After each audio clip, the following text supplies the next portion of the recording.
Tim, how are you? How are you feeling today? I'm good, Emilio. How are you? I'm excited of talking of cyber with you, and I wanted to start saying that I think Bernard is such a fascinating character because he sees himself as the hero of the story, not the villain. So I wanted to know, how do you find the humanity behind the decisions that many will consider unforgivable? Well, every character I play, I approach with the idea that it's more complicated than you think. Villains have mothers. Villains are capable of love.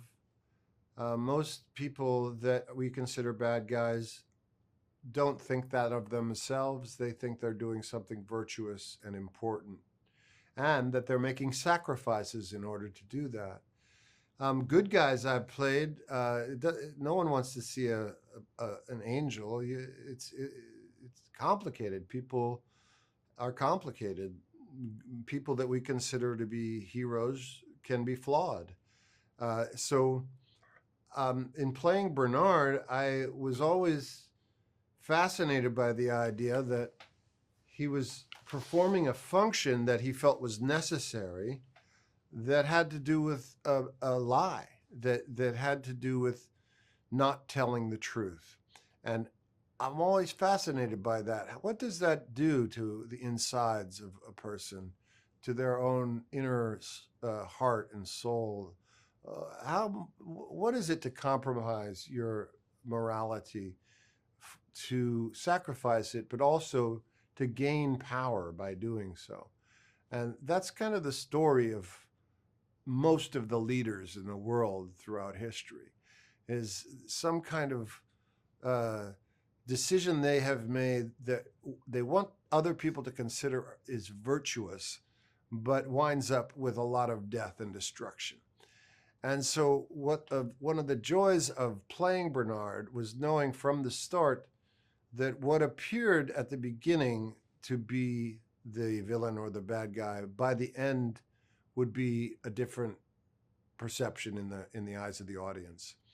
That at the end of season 2, he's compromised not only physically by the injuries he sustains, but also inside everything changes. He discovers a truth that exposes the lie and changes his whole worldview.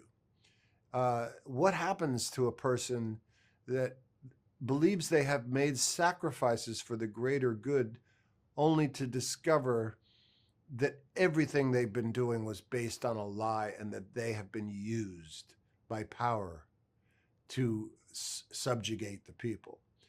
And so it allowed the character a journey of discovery and redemption, which is the story of Bernard in season 3. I feel like after all these years that you have been in the industry, you have won an Oscar, and I always think to myself, what is that question about human nature that you uh, are trying to answer still as an actor? Do you feel like you have always answered all the questions of the human nature that you wanted to, or is there something missing in there? Well, I've come to understand that what the whole purpose of what we do is to remind audiences of a shared humanity. That we are all capable of great redemption, that we can go through journeys with characters and come to understand more about our own challenges, our own flaws, and hopefully grow as people into a deeper truth. Uh, it's a great honor to be part of that. You know, to be able to tell a story that winds up with an audience having more compassion or empathy, not only for others but for themselves. That's a big thing.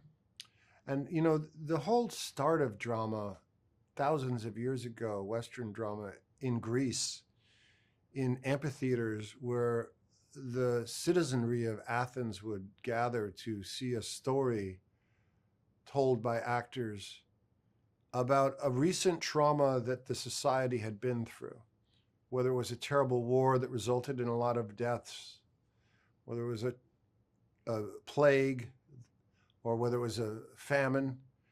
They would witness these stories together as citizens and go through an intense experience that wound up in a catharsis and a deeper understanding of their shared humanity.